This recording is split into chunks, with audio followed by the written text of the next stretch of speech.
আরে চাচা লাগেনি তো? না না। সালমা, কি হলো? খেয়ে নাও, সুন্দর মেয়ের জন্য একটা সুন্দর গোলাপ। বেশি ওভার অ্যাক্টিং করতে আসো না, যাও তো নিজের ঘরে যাও। তাই এই গোলাপটা আন্টির জন্য।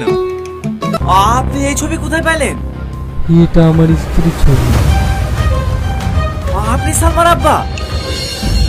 সালমা, সালমা, দুঃখ কষ্ট কি সাধ্য হয়নি? আবার কি করতে এসে এই বাড়িতে?